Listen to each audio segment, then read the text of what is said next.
প্রথমত ত্রিপুরা অটোরিক্সা শ্রমিক ইউনিয়ন এটা প্রত্যেক বছর একবার তারা করে, এটা চলছে গত কয়েক বছর যাবৎ। অংশগ্রহণ যারা করেন তাদের সংখ্যাও খুব উল্লেখ করা হবে। এখন পর্যন্ত আমি যা শুনলাম 27 জন না 28 জন তাদের নাম রেকর্ডেড হয়েছে, কাগজপত্র ঠিকঠাক আছে। এটা অত্যন্ত ইতিবাচক, মানব কল্যাণকর এটা কর্মসূচি। সব সংগঠন যে এটা করে ঘটনা তারা, কিন্তু তারা এটা করছেন, অব্যাহত রাখছেন। তার জন্য অটোরিক্সা শ্রমিক ইউনিয়নের নেতৃত্ব এবং এর সঙ্গে যারা যুক্ত প্রত্যক্ষ পরোক্ষভাবে তাদেরকে আমি অভিনন্দন জানাচ্ছি। আর যারা ইতিমধ্যে রক্ত দিয়েছেন তাদের সুস্বাস্থ্য কামনা করছি। যারা রক্ত দেওয়ার জন্য অপেক্ষা করছেন তাদেরও আগাম শুভেচ্ছা জানাচ্ছি।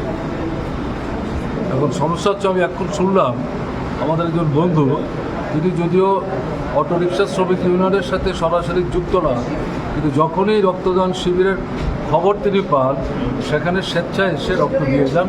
আজকেও তিনি রক্ত দিয়েছেন 41 বার।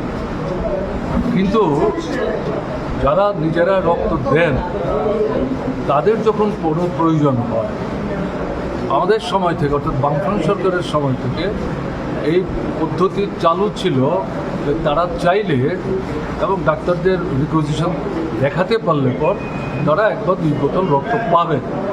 কিন্তু এখন দেখা যাচ্ছে এখানে ত্রিপুরা এটা পাচ্ছে না। এটা তো অন্যায় হচ্ছে, এটা হওয়া উচিত না। এটা আপনারা যেহেতু আমাকে জিজ্ঞেস করছেন, খবরাখবর লিখবেন, এটা একটু তোলা উচিত। তাহলে তো স্বেচ্ছায় যারা রক্তদান করছে তারা কিছু পাওয়ার জন্য করছে, ঘটনাটা না, কিন্তু মাঝে মাঝে তাদেরও দরকার হয় যে তারা যদি সেখানে সঠিক রেসপন্স না পায় তাহলে তারা খারাপ জিনিস হবে। তাতে স্বেচ্ছা প্রণোদিত রক্তদাতাদের সংখ্যা কিন্তু কমে যাবে, এটা হওয়া উচিত না।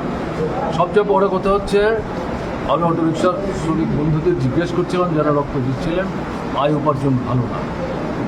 স্বাভাবিক, গ্রামে কাজ নাই, হাতে পয়সা নাই।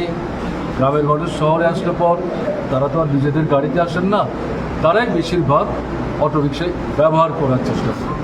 ন্যাচারালি তারা যখন আসছেন না, অটোরিক্সায় দৈনিক যে সওয়ারি প্যাসেঞ্জার তার সংখ্যা অনেক কম, এবং স্বাভাবিক কারণে তার প্রতিফলন হচ্ছে তারা আয় উপার্জনে খুব কষ্টের মধ্যে আছে, কিন্তু মাথা নত করছে, আক্রান্ত হচ্ছে, প্রতিরোধ করছে, আন্দোলন সংগ্রাম করছে।